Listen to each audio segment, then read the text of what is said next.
When does it really make sense to change our ways on climate change? We tend to leave most of the decision making to politicians. They see the future, I guess, first of all, in electoral cycles. They ask themselves, how bad is the problem and will it get worse on my watch? The last major climate change summit in Copenhagen in 2009 ended in failure with, let's face it, few consequences for those present. But rising temperatures and increased extreme weather patterns have gotten worse. Now France is going to host another year-end summit, and this Wednesday, President Hollande addressed business leaders at a conference at the Paris-based United Nations Science and Education Branch, UNESCO. When does it become politically worth it to not only ask, but also enforce change? And when does it start making good business sense? If you sell solar panels or you're an insurance company forced to pay up after storms, you're already on board. But what if you're an oil company? They have the quick fix on energy needs for a planet where the population is soon going to soar to 9 billion, and they carry a lot of clout. What to make of the growing push by activists to divest from fossil fuel companies?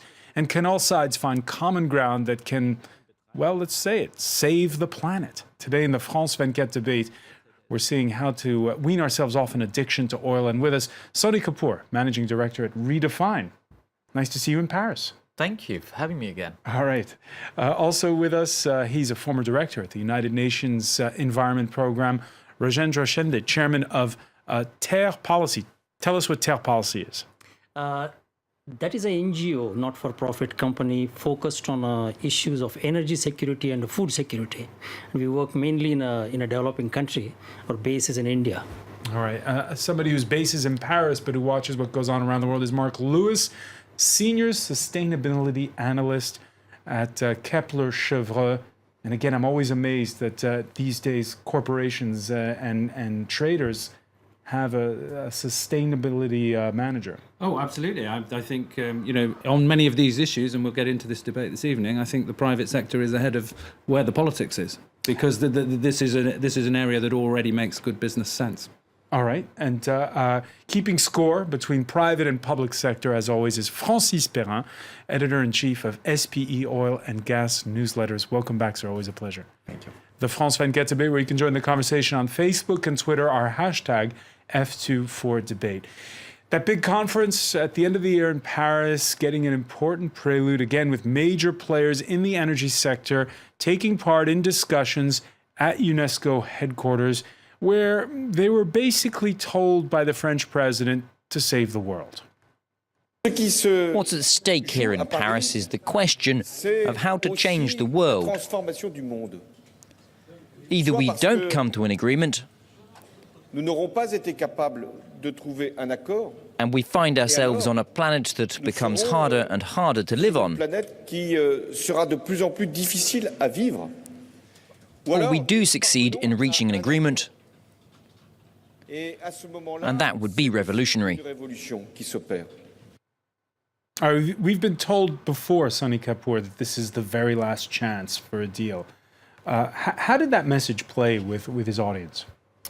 Well, there has been much more business support this time round than has been the case before. And behind the scenes, there's been a number of, and of course, it's absolutely not a cohesive entity. There are businesses that are actively lobbying to undermine the negotiation. Then there are businesses, for example, Swiss Re in the reinsurance sector, etc., which, and mostly out of self-interest and sensing the business opportunity that Mark was talking about, have been arguing for strong climate action, a level playing field, a clear policy signal that allows them to leverage the strengths they've already taken. And there is a huge first mover advantage that many of these businesses are geared to take advantage of. So it's not a cohesive, unified stance from the business community. They're very divided. But many more businesses have come on board to taking serious policy action now than has been the case before. Rajendra, do you agree that ultimately it will be the private sector that saves the planet? I think it will be a combination of the various local people, the local communities, along with the private sector and the government policies. I think it's going to be the combination of all. What I would like to say is, I think in the beginning you mentioned it right, that there is some kind of an activism in a financial and private sector now, with disinvestment in a fossil fuel operations or the enterprises. But I think what is needed today is quantification. We have come to the stage. We are in a 23rd year of negotiations starting in 1992. And every time we say there is a more awareness, there is a more engagement, there is more participation.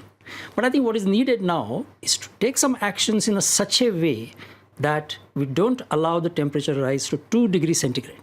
So I think the private sector has to address that issue in a quantifiable way rather than just having a sort of a hype. All right, one comment coming in that agrees with you on Twitter. Climate change is not only about profit, it is about life and death. It is an intergenerational responsibility. And yet, when the French president makes statements like that one, which are pretty strong, he has trouble making the headlines. That's true.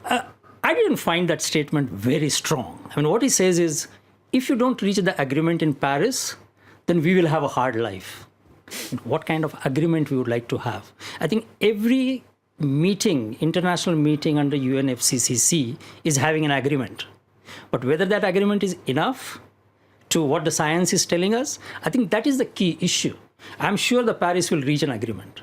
But the main question is, what kind of an agreement? And is it going to be enough for us to save the world? That's the key question. Francis Perrin, is François Hollande the right man for the job for hosting this summit where the stakes are high at the end of the year? Well, it's France which is hosting the summit, and of course the French president and the French government, the French authorities. But he's not a man who had in the past a great interest in environmental issues, generally speaking. By the way, his foreign minister told us at a briefing a few weeks back that Yes, he didn't know much about it either, and that he's grown a But there is taste also for within the this. government an environment minister, which is a strong personality and very close to His former François partner, Hollande. Ségolène Royal. Yeah.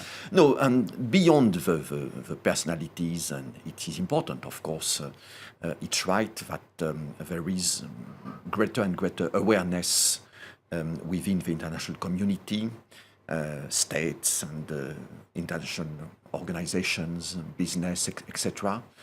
And President Hollande thinks that much is at stake, of course, for the planet, but also for himself and for his political future. So it's perhaps not the best reason you may have to support such a summit.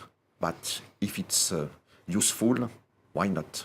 All right, We will see. When the same François Hollande negotiates with Vladimir Putin over Ukraine, or he travels like he did last December to Kazakhstan, he's mindful of the interests not of reducing carbon emissions, but of French energy giant Total.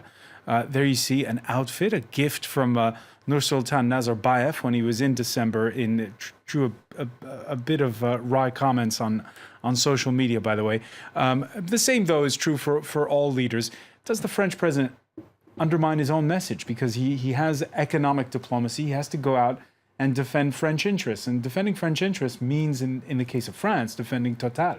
Well, not only Total, there are French renewable energy companies as well. I think it's a complex picture. You know, we're in the middle of an energy transition, and inevitably there are going to be winners and losers, and politicians, elected politicians, have to take account of many factors. But I think what is happening here that is essential to grasp is that politicians, I think, are taking this now more seriously than they have done until now. François Hollande yesterday was in Berlin with Angela Merkel. They are committing to ever tougher agreements within Europe in terms of But Mark, give it to us straight here. What's the street cred of politicians in the It's preparation? not great. It's not great. It's not great. And I think I wouldn't be betting that we're going to get a deal that is going to get us on a 2-degree trajectory. I don't think anybody believes that is going to be the case at the moment, based on the plans that have so far been submitted by the governments that have actually submitted plans for ahead of Paris. But I think there is a reason to be more optimistic here, and that is the economics of renewable energy and low carbon fuel sources are improving all the time. And in the case of solar energy, for example, they're improving exponentially. So countries like India, which would be expected in the normal world that we all grew up in to develop much more aggressively coal, and they have big plans for coal, but they also now have very aggressive targets for solar power, 100 gigawatts by 2022. So the economics are changing the picture, and politicians see that as well. What we need from politicians is just clear signals in terms of price incentives on carbon, for example, that will accelerate that transition. But the transition is happening, and be under no illusions about that. Price incentives on carbon, that is a touchy issue, Sunny Kapoor, when we see how the oil industry in lots of places is still very much subsidized. Yes, I mean, there is a whole spectrum of counterproductive policies, of which the $300 billion or so, or depending on which calculation you believe, fossil fuel subsidies is perhaps the most perverse. But that's, even removing that is not going to be enough. But it is the very first step. There have been some encouraging signs. Indonesia and India, for example, have both moved, as has Egypt, on removing some of those perverse subsidies. And there is no better time than now, when oil prices are low. So consumers don't quite feel the pinch that they otherwise would have. So some progress is happening again. This is not something we have seen before. The question, and I think as Mark rightly said, is the economic case is clear, the direction of movement is clear. It's about the speed of movement. And this is where the political nudge is necessary. It is going to happen. The energy transition is going to happen, even if politicians don't do anything. But we have to make it happen 10, 20, 30 years sooner than it otherwise would. 10, 20, 30 years sooner. And yet, Rajendra Shende, first of all, your thoughts on the fuel subsidy, which has been reduced in India. Did Prime Minister Modi go far enough? Well, I think he's just 1 year in the office, and I think in October 2014, I think the diesel subsidies started getting vanished. So it's quite a progress as considered. If you compare that with USA, when President Obama pledged in G20 summit that in 2009, that by 2009 he will eliminate the fossil fuel subsidies. Yesterday's report of IMF talks about fossil fuel subsidies of more than $5 trillion. We are not talking about billions, because the new figures are emerging. And I think that is a solid, shocking figures. But the key question is that what you talk at one time and what you talk at the other time is creating confusion in a society. I think Mark mentioned it very well, that there are no consistent messages which are going to the societies. I mean, President Obama would like to leave a climate legacy. At the same time, he approves the Arctic drilling. People are confused. I think there is a need to be a consistent and time-targeted policies to achieve the aim of 2 degrees centigrade, which is told by majority of the scientists in the world. You mentioned Arctic drilling. We'll talk about it more later. One comment on that coming in on Twitter. Big oil and their investors want climate change to occur so that it will be easier to drill for oil in the Arctic. What do you make of that theory? Well, I think this is an activism. Just like there is activism for fossil fuel, there is activism against it. But I think it's ultimately the government who is going to probably make the policies and decide it. And this is not coming forward. We are just about 6 months from the final climate meeting, and we are getting these inconsistent signals. When there is a conference only on climate, people talk a lot about climate. But when there is a conference on other issues, people just forget about the climate. And these people are wondering that if at all the tempo has to build it up to the Paris meeting in December, then I think we need something totally different. If we don't need an energy transition, we need an energy revolution. And we don't see that kind of things happening. Francis Perrin, when you deal with corporations, when you deal with governments, do they have a better grasp, and do they have a short attention span even now, the way Rajendra is describing it? I think so. As was said previously, is uneven, of course. You cannot have a general view of, for instance, the business community, the oil industry, the energy industries, and so on. But there are some interesting directions. For instance, some oil companies are taking into account cost of carbon when they design their new projects. For instance, for Total, they take into account a cost of about 25 euros per ton when designing new projects. And it's a way, of course, to push them to design projects which are more efficient, more energy efficient. There are some interesting things as far as gas flaring is concerned, which is a huge issue. When we are speaking about natural gas, sometimes you find natural gas and that's all, and it's easy. But sometimes you have associated gas, associated with oil. It means that when you want to produce oil, and an oil company wants to produce oil, of course, you produce gas at the same time. And if you do not have a market for gas, you flare the gas. You burn it. Yes, exactly. 25 hours per day. And so there is now a commitment from several large oil companies to end gas flaring on a routine basis, not in a few months because it would not be possible, but over a certain period. We hear it's particularly problematic in places like Siberia. Yes, Nigeria. And Nigeria as well. Yes, in several countries of the world. It's tremendous. It's a waste of a precious natural resource. It's a local pollution, and it's, of course, a huge contribution to greenhouse gases. And the progress is visible on that? Yes. It's slow, of course, but there is really some progress over the past few years. Mark Lewis?